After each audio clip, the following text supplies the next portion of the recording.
Hello my friends, and welcome very much to another episode of Bikes and Backdrops. We're in full swing now and I'm much excited.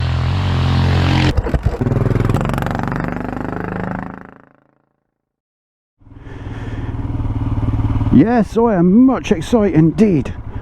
I've been sent somewhere in the region of 70 photographs. Some of them are absolutely outstanding.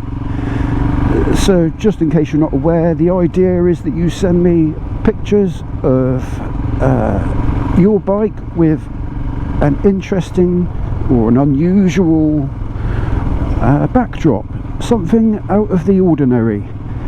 I'm actually on my way to find a little abandoned house which I think might make a good photograph. I'm on the witch today. She's not as photogenic as Ernie, but there's some pretty nasty lanes along the way, so she's the girl for the job.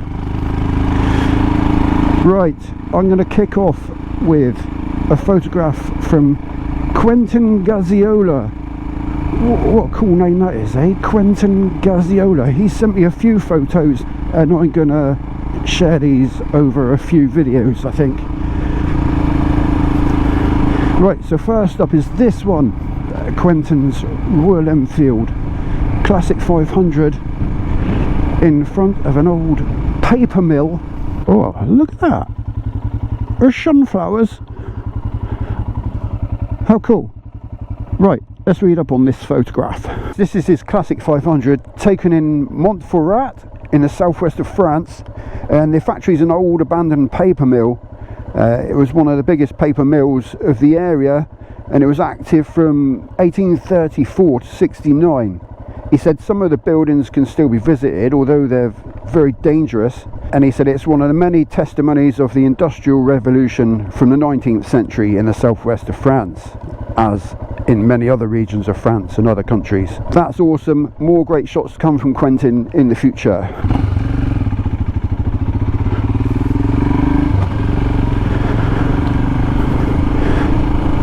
Right, next up is a photo from Andrew C. That's his BMW R1150 RT outside the entrance to a house in Slapton. I've been through Slapton a few times and I can't say I've ever noticed that, so I'll keep my eyes peeled next time. Anyway, great shot, Andrew, and yeah, the bike is spanking as usual. Good stuff. Right, let's move on to this shot from Callington.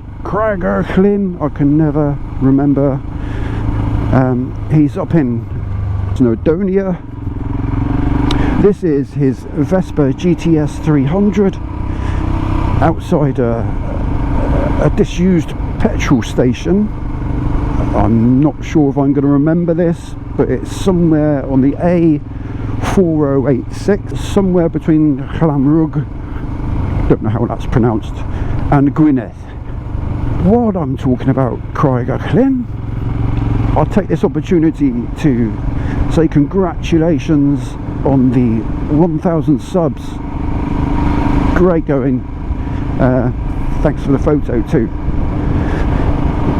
Now, Exeter rider, he's having a go. That's his Royal Enfield Meteor outside a bus stop, I guess somewhere in Exeter. Oh, thank you, mate. I'm not sure you understand the concept, but nice try. Somebody who obviously does understand the concept, me and my Royal Enfield, he sent me this cracking photo. That's of his Interceptor, and well, self-explanatory really, outside the Kennedy Space Centre. That is awesome. Me and my Royal Enfield's got his own channel. I'll put a link to anybody with a channel in the description. He's a bit of a rocket buff, and there's more to come from him in future episodes. We're just coming now into Bray Shop for anybody that's interested in where I'm going, my final destination here. We'll make a left.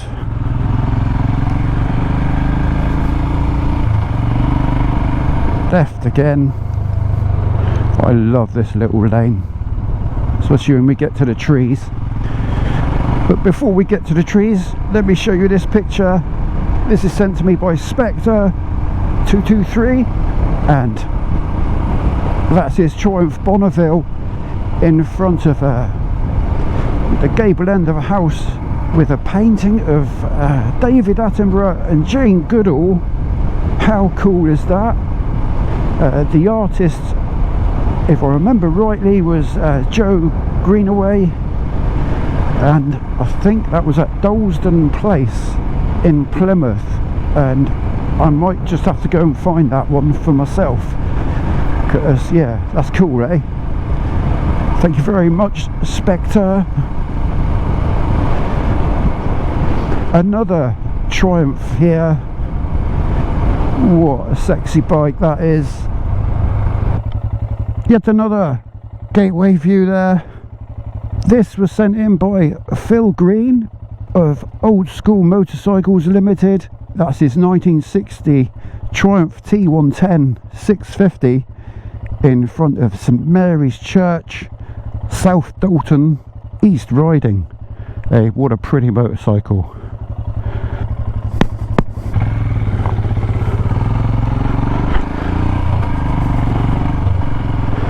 Now, what about this? This is David Smith's Z900 in front of 27,000 tons of Brent Elther being decommissioned, and I think that's a really cool shot, capturing something that won't ever be seen again because it's gone. I do like a picture with a bit of a story. And here's another picture with a story. This is sent to me from Paul from up north in Dorset, and that's his Royal Enfield Classic 350. And let me pull in here so I can give you the details.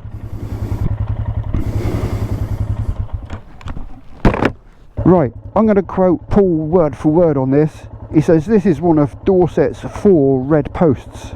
No one's certain why they're red, but they're most commonly thought to be waypoints to help illiterate guards find their way on prisoner escorts. This one is at the junction for Botany Bay Farm, where prisoners were shackled overnight en route from Dorchester Crown Court to Portsmouth. They would have been sentenced by Judge Jeffreys to be transported to a desolate land far, far away from England called Australia. Like Cornwall, but even further. Thank you, Paul. Love it. Okay, I have got one more photo to show you.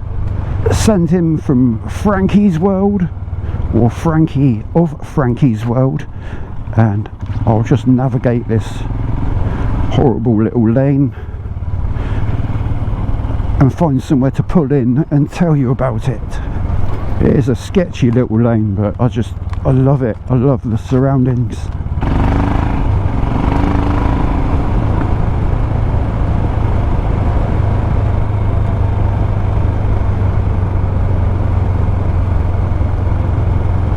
Right, let's just stop in this little gateway. There's an old mill down here. It's very pretty. You'll see that in a moment. Right, here's Frankie's photo. Let me tell you all about it. So this is his Royal Enfield Interceptor named Strider, photographed in the town of Trim in Ireland, and he says, the backdrop is the largest Anglo-Norman fortification in Ireland. Hugh de Lacy and his successors took 30 years to build it. The castle is often called King John's Castle, although when we visited the town, he preferred to stay in his tent on the other side of the river.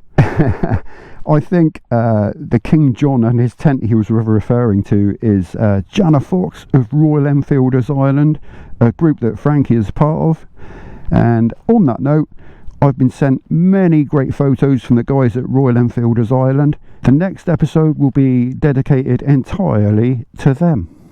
Okay, all that remains is for me to find this little abandoned derelict cottage house and see if I can get into a position to take a decent photo.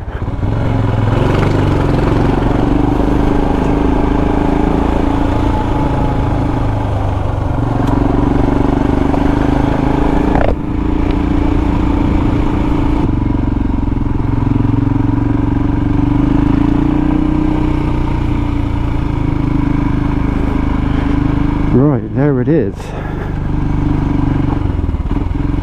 Let's see if I can shuffle. That's cool, eh? I can get in there, can't I? Yeah, that's cool.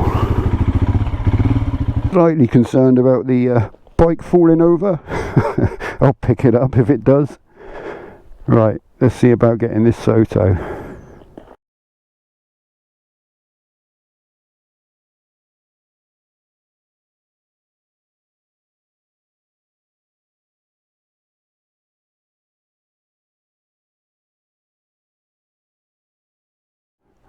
Right, there we go.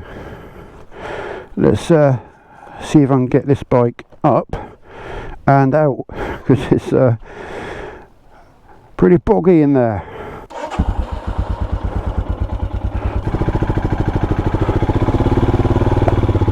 There we go, no trouble, no problemo.